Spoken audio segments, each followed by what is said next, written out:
Doctor صاحب mainly جو سامنے نظر آتا ہے وہ یہ ہے کہ سوسائڈ ہو گئی. کیا صرف لوگ جو ہیں وہ اپنے آپ کا مکمل خاتمہ کرتے ہیں یا اور بھی کچھ شکلیں ہو سکتی ہیں؟ اچھا، لوگ اپنے آپ کا خاتمہ نہیں کرنا چاہتے، ہوں. لوگ تکلیف سے نکلنا چاہتے ہیں. ہوں. یعنی خودکشی کا جو معاملہ ہوتا ہے اس ہوں. میں کوئی اندر کی تکلیف ہوتی ہے، ہوں. ایک اذیت آپ اسے کہہ سکتے ہیں، جی. جو شدید ہوتی ہے اور مسلسل ہوتی ہے. ہوں.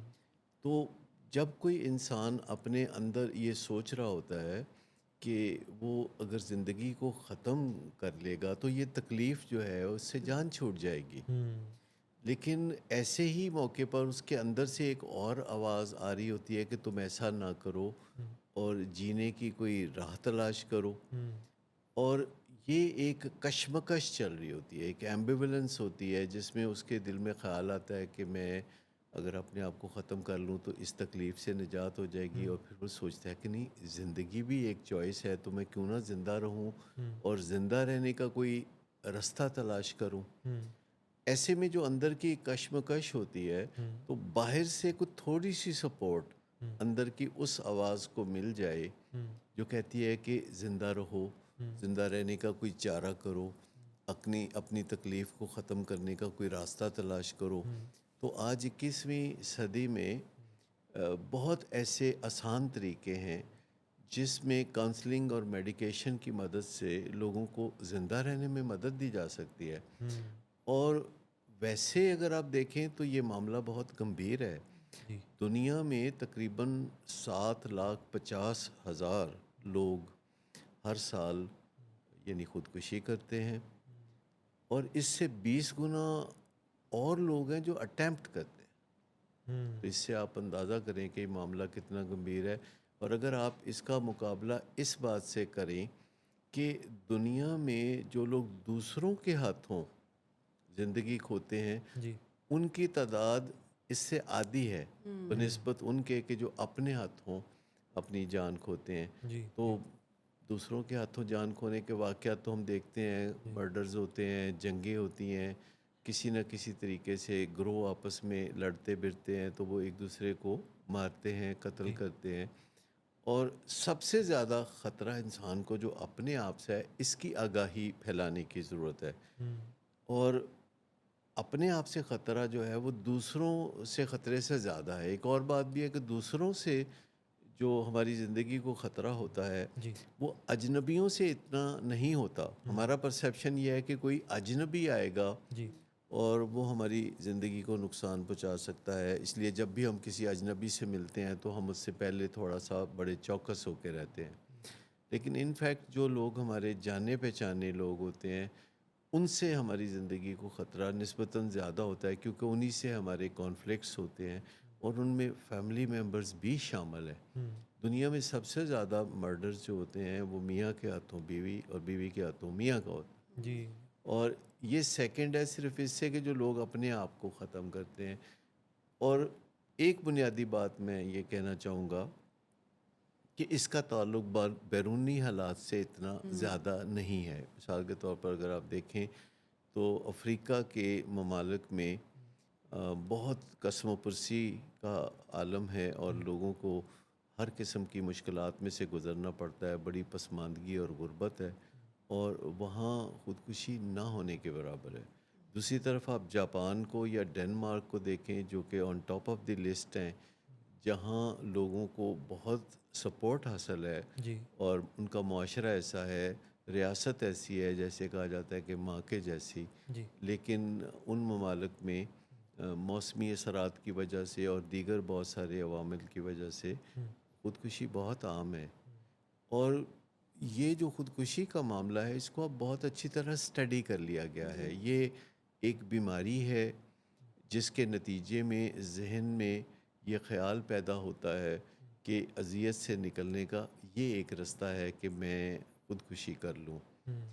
اور یہ خیال کیمیکل کے کسی ایسے اجتماع سے پیدا ہوتا ہے جسے ہم امبیلنس کہہ سکتے ہیں، یعنی عدم توازن کہہ سکتے ہیں. کچھ کیمیکلز ہیں جیسے سیروٹونن ایک کیمیکل ہے، تو جب وہ کم ہو جاتا ہے تو اس قسم کے حالات ہوتے ہیں. اسی طرح ڈوپامین جو ایک کیمیکل ہے اس کا بیلنس خراب ہوتا ہے, یا گابا ایک کیمیکل ہے اس کا ٹھیک. جو بیلنس, ایڈرنلین ہے, یہ سارے کیمیکلز مل کے ایک ایسا ماحول پیدا کرتے ہیں جس میں یہ ایک عجیب خیال انسان کے ذہن میں آتا ہے کہ وہ اپنے آپ کو ختم کر لے, جب کہ آپ اچھی طرح جانتے ہیں کہ لوگ جینا چاہتے ہیں اور ایک ایک دن زندگی کا جو ہے وہ اسے اللہ کی نعمت سمجھتے ہیں. تو یہ ایک جو بہت بڑی بات اور بہت بڑی تبدیلی انسان کے ذہن میں پیدا ہوتی ہے کہ وہ اپنے آپ کو ختم کرنے پر تل جاتا ہے.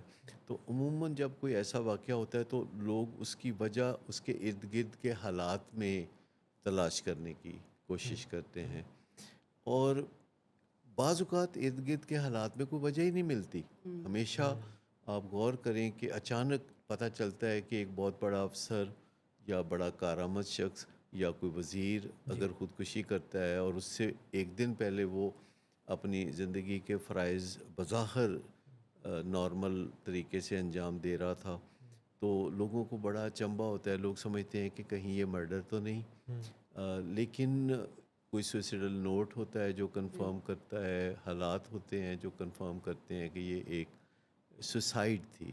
جو سر بات کریں نا کہ it's purely chemical imbalance based problem, جی یعنی سب سے زیادہ سمجھنے والی بات یہ ہے کیونکہ پرسیپشن یہ ہے کہ ماحول میں کوئی خرابی ہوتی ہے, بندہ بہت دکھی ہوتا ہے یا اس کو بہت دکھوں کا سامنا ہے, تو اس وجہ سے کوئی سوسائڈ وہ کرتا چھوٹے ہے. چھوٹے فیکٹر پریسیپیٹیٹنگ ہو یعنی سکتا ہے. چھوٹے چھوٹے فیکٹرز ہوتے ہیں. اب دیکھیں ایک بچہ ہے جو میٹرک میں فیل ہو گیا تو مینار پاکستان سے چھلانگ لگا دیتا ہے, تو اب بظاہر تو ہزاروں لوگ جو ہیں, فیل ہوتے ہیں, میرا خیال ہے اکثریت فیل ہوتی ہے میٹرک میں, اقلیت ہے جو پاس ہوتی ہے. یعنی وہ پریسیپیٹیٹ تو کر سکتی ہے وہ چیز, کوئی چھوٹا موٹا لڑائی جھگڑا, فیل ہونا, کوئی مالی نقصان, کوئی بھی فیلئر, وہ اس کو ایک آپ سمجھ لیں کہ پریسیپیٹیٹ تو کر سکتا ہے, وہ ٹریگر تو اس کو مل سکتا ہے, لیکن ہے یہ ایک پیورلی سمٹم آف دا. تو یعنی اگر ہم یہ سمجھ لیتے ہیں کہ یہ ایک کیمیکل امبیلنس ہے اور یہ ایک سیکیٹرک النس کا شاخسانہ ہے, تو بہت زیادہ آگاہی پیدا ہو جائے گی کہ علاج کرنے سے یہ معاملہ ٹھیک ہو سکتا ہے. اور عموماً جو لوگ ہسپتالوں میں یا ایمرجنسی میں آتے ہیں وہ سوئسیڈل اٹیمپٹ کر کے آتے ہیں. یعنی جب گھر والے مجبور ہو جاتے ہیں, کوئی بندہ 20-30-40 گولیاں کھا لیتا ہے, کوئی ٹرینکلائزر وہ کھا لیتا ہے, تو گھر والے جو ہے پریشان ہو کے تو اسے لے کے تو ایمرجنسی میں آتے ہیں. ایکچولی اس سے بہت پہلے آنے کی ضرورت ہوتی ہے, اور وہ ایمرجنسی میں آنے کی ضرورت نہیں ہوتی. وہ کسی کاؤنسلر, سائیکیٹرسٹ یا سائیکالوجسٹ کے پاس جانے کی ضرورت ہوتی ہے جو ایویلیویٹ کر سکے کہ آیا اس بندے میں یہ جو ڈپریشن ہے اس میں خودکشی کا کوئی امکان تو نہیں ہے. کیونکہ وہ اشارے دے رہا ہوتا ہے بندہ جو خودکشی کرنے جا رہا ہوتا ہے, تو وہ کہیں نہ کہیں ایسی باتیں کر رہا ہوتا ہے, اشارے کنائے میں باتیں کر رہا ہوتا ہے جن کو سمجھنے کی ضرورت ہوتی ہے. جیسے اپنی پیاری قیمتی چیزیں دوسرے لوگوں میں بانٹ رہا ہوتا ہے, یا کسی لمبے سفر پہ جانے کی بات کر رہا ہے, یا بار بار کہتا ہے یہ بھی کوئی زندگی ہے, یا اس طرح کی باتیں. اور لوگ اس سے کھل کے کبھی نہیں پوچھتے. ان کو لائٹلی نہیں لیا جا سکتا, جیسے کہ کوئی بندہ کہہ ہی سکتا ہے کہ یار یہ عجیب سی زندگی ہے. اچھا, جب بھی کوئی بندہ ایسی بات کرتا ہے کہ اپنی زندگی کی ویلیو کو وہ سمجھ نہیں رہا ہوتا, وہ کہتا ہے اس سے تو اچھا ہے بندہ مر ہی جائے, تو اس بات کو سیریس لینے کی ضرورت ہوتی ہے. لیکن ہم کھل کے پوچھتے نہیں ہیں فیملی ممبر سے یا دوسرے لوگوں سے کہ کہیں اس سے ان کو کوئی آئیڈیا نہ مل جائے خودکشی کا.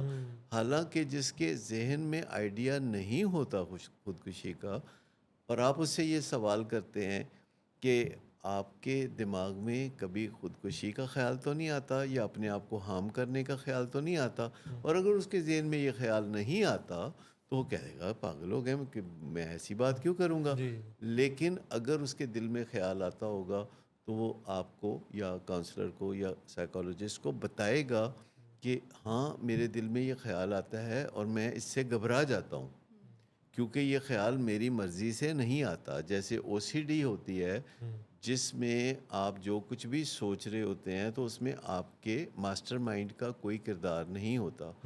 اسی طرح جو خودکشی ہے اس کا جب خیال آتا ہے تو یہ ماسٹر مائنڈ میں نہیں آتا, یہ ہمارے پری فرنٹل کارٹیکس میں نہیں آتا. یہ خیال جو ہے ہمارے برین کے اندر جو کیمیکل کا اجتماع گڑبڑ ہو گیا ہے وہاں سے آتا ہے. اخیر میں کشمکش جو ہے وہ ماسٹر مائنڈ اور برین کے درمیان چل رہی ہوتی ہے. ماسٹر مائنڈ یہ کہہ رہا ہوتا ہے کہ نہیں, کوئی اور رستہ تلاش کرو, زندگی کا رستہ تلاش کرو, اپنی اذیت کا کوئی ازالہ کرنے کا پروگرام بناؤ, کسی علاج میں جاؤ, کسی کی سپورٹ حاصل کرو. اور برین جو ہے وہ ایک اندھیری پکچر دکھا رہا ہوتا ہے جو بتا رہا ہوتا ہے کہ تم بہت تکلیف میں ہو اور اس تکلیف کا کوئی حل نہیں ہے. اور یہ جو ڈائلاگ چل رہا ہوتا ہے اس میں اسٹرینگتھ ماسٹر مائنڈ کو دینے کی ضرورت ہوتی ہے, جو کہ کوئی فیملی ممبر یا کوئی سمجھدار شخص یا کاؤنسلر یا سائیکالوجسٹ اور سائیکیٹرسٹ ایسا کر سکتا ہے. اور اکثر اوقات ایسے لوگوں کو میڈیکیشن کی بھی ضرورت ہوتی ہے, کیونکہ یہ جو خودکشی کا خیال آتا ہے, ڈپریشن اس کا ایک مرکزی نقطہ ہے. اب یہ ڈپریشن جو ہے اینڈوجینس ڈپریشن بھی ہو سکتی ہے, یعنی پیور ڈپریشن جو اندر سے پیدا ہو رہی ہے, اور یہ بائیپولر ڈپریشن کا ڈپریسو فیز بھی ہو سکتا ہے کہ جو خودکشی کی طرف مائل کر رہا ہو. تو جن بیماریوں میں ڈپریشن ایک جزو کے طور پر شامل ہوتی ہے ان بیماریوں میں کیئرفل رہنے کی ضرورت ہوتی ہے.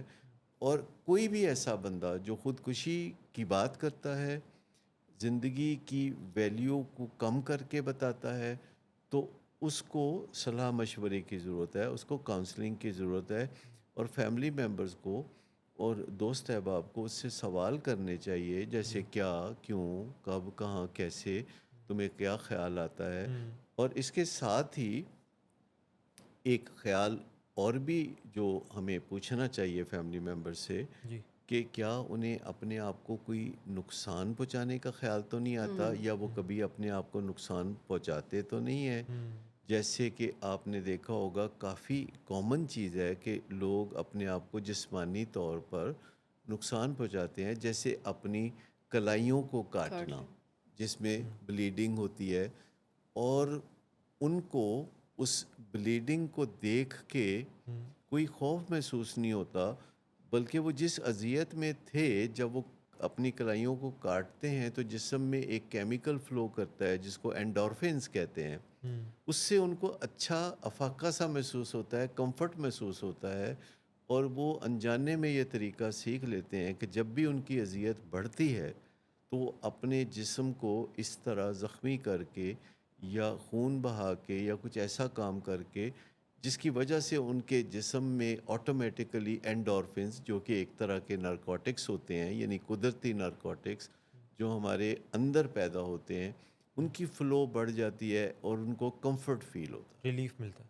تو یہ چیزیں اگر کوئی بھی بچہ, عام طور پر یہ کام 15 سال سے 30 سال کی عمر کے لوگ زیادہ کرتے ہیں, خودکشی کی شرح بھی اس عمر میں سب سے زیادہ ہے, 15 سے 30, اور ڈیلیبریٹ سیلف ہارم کی شرح بھی اسی عمر میں بہت زیادہ ہے. سوسائڈ کے بارے میں سب سے امپورٹنٹ بات یہ ہے کہ ہم اس کو ایک اعصابی, دماغی اور نفسیاتی بیماری کے طور پر لیں, جی اور اس کو رپورٹ کیا جائے جتنی جلدی ہو سکے. اگر اور خاص طور پر کچھ فیملیز میں اگر پہلے ایسے واقعات ہو چکے ہیں جہاں سوسائڈ ہوئی, تو ایک جینیٹک فیکٹر ذہن میں ہونا چاہیے کہ اگر کوئی ینگسٹر ہے اور اس کے کسی ماموں نے یا چچا نے کچھ سال پہلے کوئی خودکشی وغیرہ کا واقعہ سامنے آیا تھا, تو پھر اگر کسی نوجوان کے منہ سے ایسی بات نکلتی ہے تو شیم کو بالائے طاق رکھ کے فوری طور پر سائیکیٹرک ہیلپ لینی چاہیے. اور بہت زیادہ اب کاؤنسلنگ ایسی ہو گئی ہے, ضروری نہیں کہ آپ کو مستقل ادویات دی جائیں. کاؤنسلنگ ایسی ہے کہ آپ کے جو انسانی برین ہے, یعنی پری فرنٹل کارٹیکس ہے, اس کی اتنی نشو و نما کی جا سکتی ہے کہ وہ اپنے برین کے یعنی اپنے دماغ کے ان ناخوشگوار حملوں کو اچھی طرح پسپا کر سکے. اور یہ حملے صرف سوسائڈ کے خیال کے طور پر سامنے نہیں آتے، یہ موڈ اور مزاج کے حملے بھی ہوتے ہیں جن کو اس طرح پسپا کیا جا سکتا ہے. آپ اپنی ڈپریشن یا انگزائٹی پر بھی اسی طرح کام کر سکتے ہیں کہ آپ کا جو انسانی دماغ ہے یعنی ماسٹر مائنڈ ہے اس کو زیادہ اسٹرانگ بنایا جائے، اس کی کمیونیکیشن کو بہتر کیا جائے اور اس کو اتنا ایکوپ کیا جائے معلومات سے کہ وہ بڑی آسانی سے اپنے جو اینیمل برین ہے اس کو رہنمائی فراہم کر سکے، بجائے اس کے کہ اینیمل برین زبردستی اس کی وہ رہنمائی ٹیک اوور کرے. کر لے. اور او سی ڈی میں بھی ایسے ہی ہے جی. کہ جو برین ہے وہ پاپ اپس دینا شروع کر دیتا ہے، واپس احکامات دینا شروع کر دیتا ہے اپنے باس کو یعنی ماسٹر مائنڈ کو. جی. تو بہت ساری دیگر زمانے میں بھی آپ سچویشنز ایسی دیکھتے ہیں کہ جہاں اتھارٹی بلانگ کرتی ہے وہاں بعض اوقات اتھارٹی نظر نہیں آتی، اتھارٹی بعض اوقات کسی ماتحت میں نظر آتی ہے. تو یہ سچویشن جو ہے وہ ہر کار تو حالات کو خراب ہی کرتی ہے. جی. اسی طرح ہمارے دماغ میں اگر یہ اتنا زیادہ طوفان مچا ہو، اتنا زیادہ غدر مچا ہو کہ وہ ماسٹر مائنڈ کو یا جو بندہ دنیا کو ریپرزینٹ کر رہا ہے اس کا وہ حصہ جو کہ دنیا کے سامنے نمائندہ. نمائندہ کے طور پر سامنے آتا ہے، تو اس کے اوپر اگر وہ چڑھائی کر دے تو پھر بہت سارے نتائج نکل سکتے ہیں جو اس شخص کی زندگی میں یا اس کے ارد گرد کے لوگوں کی زندگی میں بھی برا اثر ڈالیں.